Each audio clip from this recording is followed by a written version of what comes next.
I'm finally doing the YouTube Q&A. You guys have sent me approximately 160 questions on Insta and YouTube. So thank you for that. I had so much fun going through them. I have categorized them into different categories. And I'm so excited to finally answer it all without the reel ka 1 minute, 2 minute timer going on in my head. Because so many times there's so much more I want to say, but I can't. So now I'm gonna go through everything and I'm gonna ramble my heart out. You get irritated and feel free to skip parts that you find boring, okay? Okay, so let's get to the first question. Where did you grow up? Where did you study? Give us the timeline. I have lived in three countries: Nepal, India, and UK. But I'm originally from Nepal. I'm born in Kathmandu. I studied there till my fourth grade. I then came to Mumbai. I studied in Jamnabai for my 9th, 10th, 11th, 12th. I then went to the UK and I studied finance in my undergrad. I then also worked in London in Ernst& Young as a strat consultant. And then I came back to India in Bombay and I started something of my own. Everyone asks me why I came back from UK. I can never imagine settling down in the UK. I am the most desi person around, and my job and my startup deals with sending people abroad and helping them settle down there. So that's the biggest irony. Do you have a science background? How did you get so obsessive about research? This is going to be a long answer. I don't have a science background. In fact, I left science in my 9th and 10th. I picked it back up in my 11th, 12th and I hated it. So science as a subject was never my thing. I studied finance in my undergrad. I did consulting for my job. My obsession in health and science actually came from my grandmom. So years ago, she was very sick. When I just moved back from the UK, she lived with us. She was really unwell. She had diabetes, blood pressure, thyroid, you name it, she had it. Her diabetes also got very ugly. Her foot had to be amputated. So that phase was very difficult for all of us, for my entire family. And in that phase, I was obviously helping my family out, taking care of her. And I have nothing against doctors. We got access to the best doctors and all of it. But when someone has so many conditions, the people, like if you're taking care of a patient, you need to be so aware of the medications that are being given, the allergies that she had, monthly blood tests. If any level is elevated, why is it elevated? Have conversations with doctors. Three different doctors will tell you three different line of treatments. You have to do your own research. You have to go for second, third opinions. That entire process made me realize that medicine is not black and white as we usually think it is. There's no correct course of treatment. Every doctor has a different way of approaching it. And until and unless you are willing to get your hands dirty and understand why they're prescribing something over something else, you'll always be helpless. Uh, so that's how my obsession started. I think it also, I've spoken about this to my best friend, and I also think it comes from a place where I'm so fearful of ever being that sick that I've developed a hypervigilance of how can I know everything there is to know about health. But on a deeper level, also, I think we need to have a lot more control. Like, I've noticed this trend where we are also comfortable being like, ask the doctor and do whatever the doctor says. That's great. Always seek out medical opinion, yes, but I think it's high time we as normal human beings start equipping ourselves with the knowledge, and we need to have more agency about this treatment is right for me, this thing doesn't suit me. Because if something doesn't suit you, doctors will always say it differs body to body, so you need to know your own body. So yeah, these are the set of like experiences that shaped how I think about health today, why I like research, and why I think everyone should read research. Heavy question. Okay, I checked out your LinkedIn. You're doing 5 things at the same time. What do you actually do? Is content full time? All my friends are asking me this question. So on my LinkedIn, you've probably seen Creo, which is my main startup that I started years back. A coincidence, but last year was the biggest year for Creo. We launched something in the UK Parliament. We've got good traction. We've got great visibility. So last year, Creo picked up, and suddenly content picked up. And suddenly there's this other thing. Creo expanded to India as another brand name that I'm doing with another co-founder of mine. So I am doing Creo, Grit, and my content.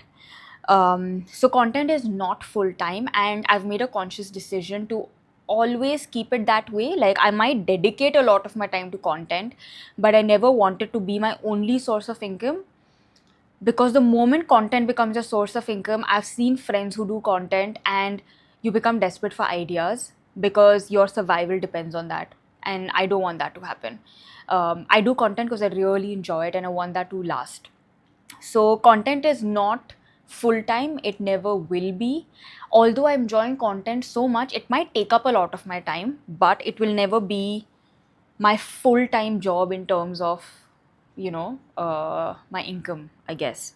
That's how I'm planning for it. Um, this has a follow up question: how do you manage your time? I don't manage my time. I'm very bad at managing my time. Right now, what's working for me is Monday, Thursday, Friday, I do Grit, which is the India expansion of Creo. Um, Friday, latter half of the day when I have the night, Saturday, Sunday, and Tuesday, I'm doing content. Wednesday, I'm trying to give to Creo, but I'm not gonna lie, Creo has been getting ignored of late. So yeah, I'm still figuring out how to manage time. What did your parents think you'd become versus what you became? I'm still figuring out what I'll become, but the good thing is, yeah, my parents never told me what to become. They gave me a free hand. The first thing I wanted to become in life was a traffic police officer, because I thought there's so much power, like you're redirecting the cars where you want it to go and they declare when the cars can go. I was just fascinated. I still think it's a cool job. So, a traffic police officer is what I wanted to become. Then in the middle, I wanted to become a merchandiser. I've just wanted to become a lot of different things. I watched Dhurandhar and I wanted to become a spy. So I want to become a lot of things. My parents never told me what to become. Um, they just told me to become the best at whatever I do, which is very cheesy, but that's what they told me. What's your biggest insecurity? Wow, you guys have gone deep. Okay, so there is an answer. Okay, so years back, someone had told me this and it has just stuck. Okay, I'm gonna have to tell you a story before I tell you what my insecurity is. Someone told me to sit and imagine that I'm standing on a bridge. And you guys can do it with me. It will hit you. Like, just do it. Close your eyes. Imagine you're standing on a bridge, and then in front of you, there's someone coming towards you. A few moments later, you realize that that person is you, and that person is the best version of yourself that you could have become if you made all the right choices in life, if you took all the opportunities that came your way, and if you gave each day your absolute best. And that person is coming towards you. Now you open your eyes, like here as well, you open your eyes here. So when this person told me this exercise, I think that's when my biggest insecurity was established. My biggest insecurity was that, fictionally, obviously, like whenever this happens, I never want that person who's in front of me to be so unrecognizable that I don't recognize her. I hope the gap between, who I am right now and who that best version of me is not that wide that I don't recognize that person. So yeah, I think those are like insecurities everyone has, but this particular thing is what bothers me these days, where time is so important and I don't want to lose out on it, and that it puts me down on a spiral. What does your day to day actually look like? Depends on the day, like I said, depends on what I'm doing that day. But I love being at home. Most of the days you'll find me at home working from home. If I'm not working from home, I'm working from Ministry of New, which is a great co-working space in Bombay. You should check it out. It gives me so much joy to work from there. You've probably seen I have a little puppy called Churro, so my day starts with him at 7:30. I have my coffee, I have a few fruits. The day starts as normal. I have gym 3 times a week, so it's fairly a normal week. And the only days that are different are some days when I step out, which is very rare. I started stepping out so less these days, and I'm so happy staying at home. Yeah. Like my biggest, yeah, that's it. Now, rapid fire, all the small questions you guys have asked. Are you single? Are you dating? Are you married? I'm not married. I'm not dating. I'm single. I don't even know if I want to date. The other day, my dad came to my room, and obviously, I'm at an age where all my relatives are asking my parents, why am I not getting married? They're sending rishtas and all of that. And my dad was like, I've been observing you, and you tell me you don't want to meet someone from arranged marriage, and you want to get to know someone slowly and then build it from there. But do you realize you have no space in your life to let someone in? Like, even if someone comes into your life, you've not left any space open for that person to get to know you. And that really made me think. So now, which is true, I feel like if someone walked into my life tomorrow, they'll either have to be really pushy to get, not to get time. It's just because I'm bad at time management. It's not because I'm very busy. I cramp everything to the last minute, and then I'm moving from here and there. I'm just a little scattered as a person. But I'm also doing a lot in my life right now. So I probably need to streamline that at some point. And that gets me back to the question, I don't know if I'm ready to date, because I know getting to know someone takes time, and I'm just enjoying life so much right now. I don't know if I want to do that. What's the most embarrassing thing you do every day? There's so much. If you know me as a person personally, I am a silly person. I'm not put together. I am chaotic. Biological age. Biological age. What's your biological age? I'm in my early 30s.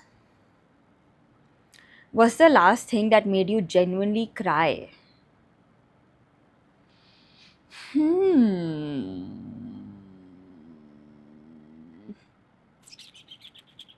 Hmm. I don't even know if I should say it. Okay, someone that I was getting to know. So I believe in a higher power. I don't know what that higher power looks like. Is it? I don't know. I also feel like no matter how hard we think or debate, our little brains are not capable of deciphering what it is. I just know there's something bigger than us.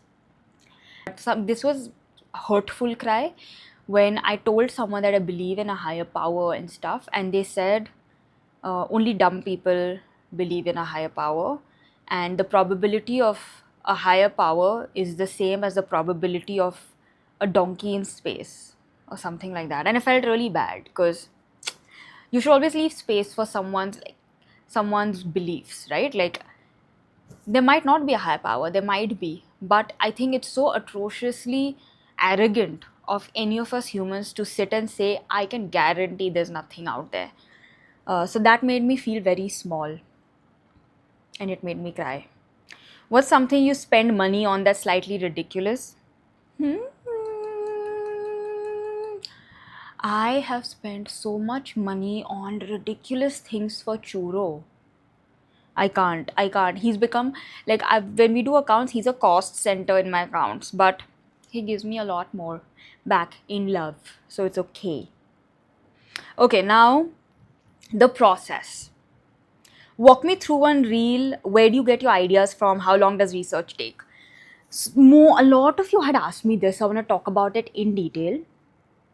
A lot of my ideas just come from what I need to know at that point. Okay, so the thin fat reel, for example, that went viral, that came out of a conversation with my cousin where we were on the phone, and um, I've been working hard on my workouts. I've been trying to get fit, but it's so hard to lose fat from my tummy. And I was just very frustrated about that. And we were discussing it, and we both have studied abroad, right? And we were both discussing how can people there not have this body type. And the activity level is the same because we both are working out really hard. That's how I started researching on it, and then the thin fat research came up. So I go really deep into anything I'm curious about. So that's how that happened. So all the reels that have happened, they've come out of natural curious questions around me or someone bringing something up. Like there's a reel I'm working on right now, which is about marriage, love, and what research says about that, because that's what all my relatives are asking me about, right? So that's how it happens. And I also have a running note on my phone. Anything I think of, anyone broaches an interesting topic, I just write it down and then I research. How much time do I take per reel to research? I'll tell you, the cycle goes like this, okay? Friday evening, when I get free, the week is over, I'm very relaxed, is where I let my mind wander, right? Like I'll go through the list, I'll think what I want to know about, and there's no method. I use a lot of Claude Max, where I use Claude Max to suggest research papers. Then I go to that actual research paper, I read the abstract, and there's a plugin on Google that will help you identify if that full paper is available somewhere for free. So I use that plugin. I will note down the plugin below. I'll put it somewhere. So then I try to read the paper, and then paper has a lot of technical language, like it has confidence interval and this and that, which a lot of things I still don't know. So I will then start using AI to translate line by line what things mean. And I probably do this for 6-7 papers around that topic. And I have built a foundational knowledge on, what research study is strong, like how to look at the design, whether with the methodology, what is good, what is not. So that I have figured out through reading here and there. So I apply that metric first to a paper. If that paper passes that, I read it, I write down the findings somewhere, the name of the paper, etc. Then I go to another paper. Then I read counter research. So let's say I'm researching on IF works. I'll read all of that. Then I'll also look at research where top 5 research papers on why IF doesn't work. And then I go to Reddit. Reddit is great. It's most researchers are on Reddit. The content they post on Reddit is gold. So I'll see what Reddit has to say about it. I then have a few research friends in my community who I can reach out to and be like, what, I'm researching on this is what I found, what do you think? So for every topic I do that. I don't just create a reel based on just my research. I will take their opinion. So yeah, I think one reel, the back end work of it takes, if I combine it to hours, maybe like 16 to 18 hours, roughly split over 2-3 days. Yeah, that's how it goes. So that's why I feel really hurt when in comments, some people will be like, stop just searching on AI and coming here. I am putting so much work into it, because before you guys tell me, my mother will come and tell me. Her standard of quality is very high. So I remember I did one reel and there was this one line which was not framed correctly, and she called me out on that. So yeah, but I also want to tell you guys, you guys can do this as well, but please, AI, you need to use AI in your research, okay? The papers AI can find, I can sit on PubMed and all these websites and I'll not be able to find it. But both ChatGPT and Claude has a lot of bias. So if you tell it to read a paper and find evidence for IF works, it'll do that. Against it, it'll do that. The informed opinion will need to be yours. Also, the amount this hallucinates is crazy. So at every point, that's why the analysis part, I will not rely on AI. I will need to read the paper. I have never seen AI picking up all paper details accurately. It's great for identifying relevant papers. It's great for translating scientific terms into layman terms, but it's not great for forming an opinion. So that's something you'll have to do. Are you a research scholar? I've not published. I'm not a research scholar. I wish I was. I look up to researchers so much because they have so much curiosity within them and they can do something about it. I love this question. Okay. I've noticed you respond to almost every comment. Why? What's the strategy? Is it AI? It is not AI, yaar. I'll tell you, if I see a comment and I want to respond, what I do use AI for sometimes is I will switch on my voice feature on AI and I will be like, okay, I want to reply saying da da da da da, transcribe it, and then I'll paste it as a comment because I find it too time consuming to type. That's what I use AI for. And why do I reply to comment? I learn so much from comments. See, and it's for selfish reasons. It's not because I want to please anyone. So when I reply, you don't understand the gold mine of information I'm getting. When I posted the thyroid reel, I got so many people talking about how they have Hashimoto and what has helped them. And my mother has Hashimoto. So much of what they shared, I could share with my mother. When I shared the reel on protein, there were some vegan people who led me to a documentary and who were like, we don't like that you're recommending protein. Can you look at this documentary? And I read it. And then my next reel was about veganism, which I'll release soon. So it's a source of ideas. I'm learning so much and it's free information. For me, I love engaging with the people who are following because these are health conscious people. These are people who have such interesting things to say. If you like the content, at least tells me that, okay, you're finding it useful as well. I'm not the crazy one. And most importantly, my friends are tired of listening to me blabber. So, the comment section is where I have fun talking to people about these topics. That's the reason I engage with. I love it. I'm so addicted. Like when I wake up in the morning, I will go sit at my desk, open up my comments, and start replying. And that's probably my favorite part of the day. Maybe because I've not got too much hate comments yet. Maybe it'll change, but I hope not. Even if you give me hate, just engage with me first, then give me hate. Because I promise you, I'm open to changing if you reason with me or if you give me logic. There's so much about research, like step by step, how to understand how a study is designed, how to create a tracker, how to form an opinion. There's so much I can't cover here, but I'm making a long video on it. So if you're from a non-science background especially, and if you want to start reading these research papers on your own, just wait for like 1-2 weeks. I'll put everything in a long video, but I'll share my screen and do it so you guys understand properly. Because yeah, right now I won't be able to do justice to it. Okay, next question. We come to the science. How can Indians improve their diet with what we have around us? I think we have to start by just being open to a lot of things that we're eating is not healthy. Okay. Uh, like I'm trying to get my dad to change his diet, and it takes a lot because he's so used to his plate looking a certain way where rice takes up a majority of the plate and dal and vegetable is here, that to reverse it, it's very difficult. But I'll tell you how I'll answer this question. I'll answer a few elements. Like I'm not doing a meal wise plan for him anymore. I give him a list of things he needs to have that day, have it wherever. Okay, so one is soaked chia seeds.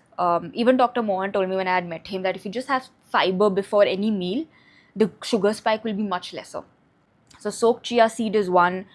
Moong dal chilla stuffed with paneer is something I'm getting him to have because it gives you like two chillas and you easily have 20-25 grams of protein, which is great. We are vegetarians, so I have started him on protein. Whey isolate though. Whey isolate is the easiest to digest. Okay, so whey isolate of a brand. Um, what else? In the morning, I've started giving him sprouted methi. That is great for insulin control. So, especially if you have parents who are borderline diabetic or even if they're healthy, sprouted methi, eating it like raw sprouted methi is very, very good. So, breakfast. So, for breakfast, I tell him to have everything that's made at home because he loves dosa, aloo, and all, but I tell him to have protein right before. For lunch, he has moong dal chilla with paneer, which is anyway protein. Um, and for dinner, honestly, I'm playing around with options. I want to give him some protein. I don't know how. So, abhi to Greek yogurt, 7-8 grams of protein, that gives him, or like moong, right? Just like some moong ki sabzi with roti, that's good. Broadly, avoiding gluten, avoiding sugar are the biggest, lowest hanging fruits you can do today. And hydration. And also for aging parents, this might be controversial, but there's a lot of research on it. Creatine, I think they should start on it, and a lot of water. That's it. I think even if these changes are made on a day-to-day basis, um, I have seen him feeling so much better. Is Diet Coke harmful long term if consumed twice a week? I also like Diet Coke. Okay, I'll give you where I stand. Obviously, Diet Coke has aspartame. WHO has classified it as a carcinogenic, as a possible carcinogenic. Okay, that's a separate category. And you know what else is in that category? It has like pickled vegetable in that category. So achar is also in that category. This is not to say that if you're having achar every day, you can have Diet Coke. Diet Coke is associated with, there are some studies that increases the risk of a certain few serious diseases. So here's where I stand on Diet Coke. And this is only my personal opinion. Please take it with a pinch of salt. If we're okay with that occasional big pizza, then with that pizza, it's okay to have one Diet Coke. I would say twice a week is a lot though, and that you should reduce. But once in a month, once in 2 months, I have it. I think it's all about balance. So it's fine. But also, one more tip, if you love Diet Coke, a way to reduce it, because I used to love Diet Coke until last year, but I know it's harmful. So I don't want to have it more than once in 2 months or something. So the reason we love Diet Coke is that, how do I say, that fizz, right? Just try sparkling water once. If you just like sparkling water with lemon gives you the exact satisfaction of Diet Coke. Will you ever do collabs? What's your strategy? So the last 40 days, obviously my life has changed a lot. My content suddenly blew up. There are a lot of collabs coming in. I have said no to all collabs so far except two, which are products I'm still trying. I'll tell you what my stance on collabs is. Everyone who reaches out to me for collabs, um, and most brands have said no because of this, but I don't think I'll budge.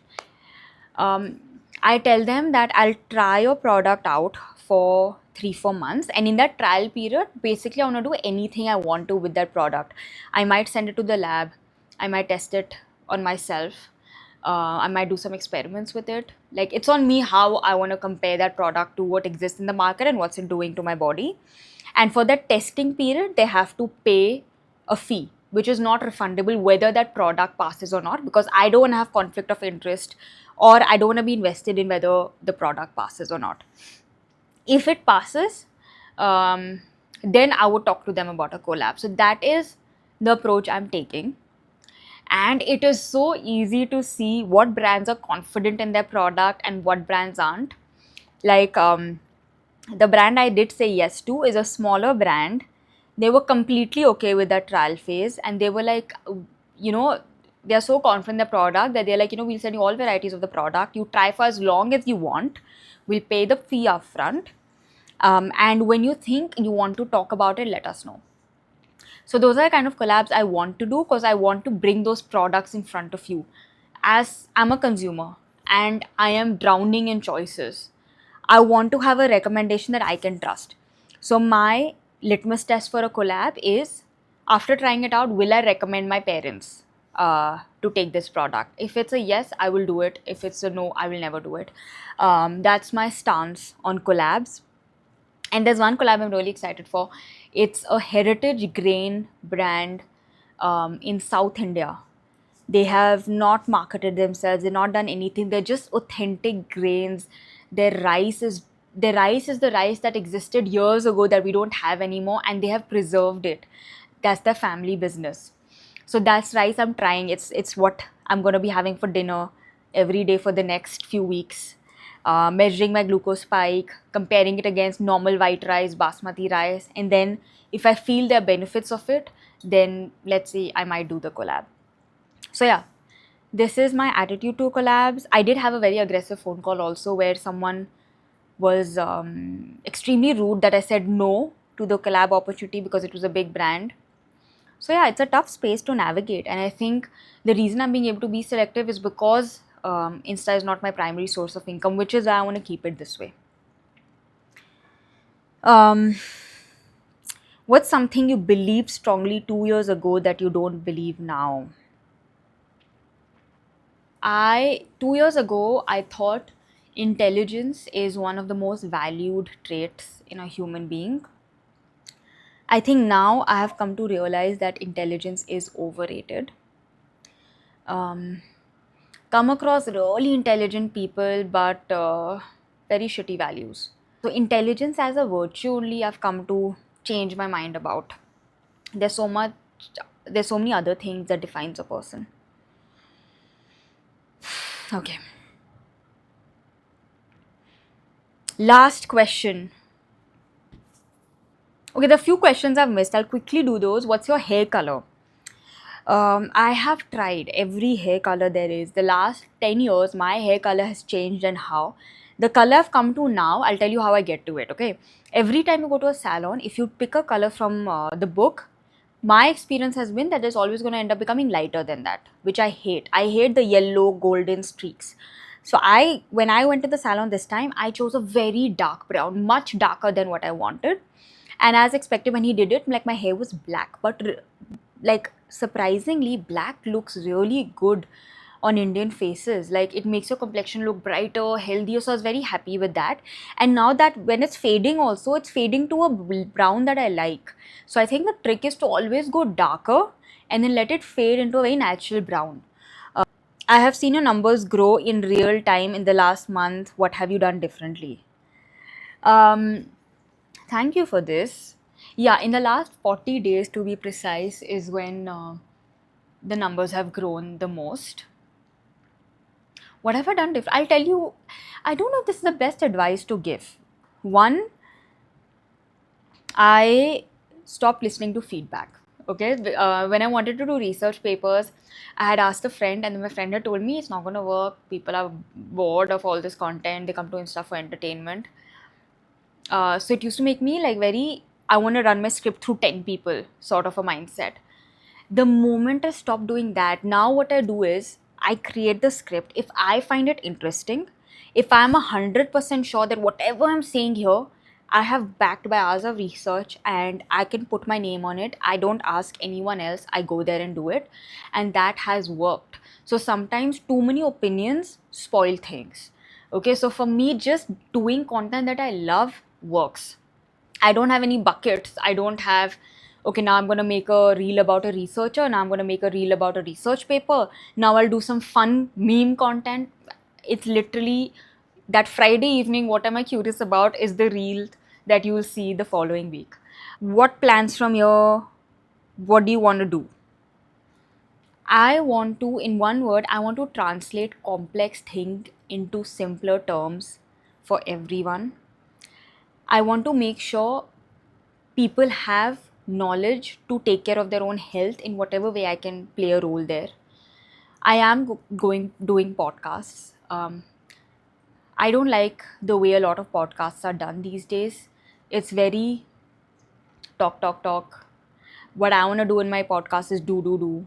I don't know how to explain it, but for example, Dr. Mohan's podcast, I gave him an entire day of decisions that a parent makes in if they're diabetic, like what to have for breakfast, what shoes to wear for walks, and he told us exactly what to do. So I want to bring knowledge like that to people through podcasts because these are doctors sitting on wealth of information. I don't want to sit and ask him theory. I want to ask him what from his wealth of info I can extract and spread it to the wider mass. I also want to call out brands that are doing bad work. I don't know how I'll do it. I kind of, it's a scary space, right? Like you do something and there's a legal notice sent your way. So I'm still thinking out how to do it. The small way in which I'm going to do it is pick up brands to promote that I personally use and say no to everyone else because I can. That's how I'll do it. And hopefully then I'll find bigger ways to do it. So yeah, I think passion is just translate complex health stuff into digestible chunks for the Indian population, and not just health, psychology, Indian women life. There's research for everything. So I want to be that bridge between researchers and the common man in whatever way I can. And that was that. I had so much fun. It's been like 40 minutes. I didn't even realize. I hope you guys learned something about me. We'll do this again. It's actually been fun, and I never thought I'll share so much in front of a camera, which I've always found so weird. But thank you for sticking by if you stuck by till now.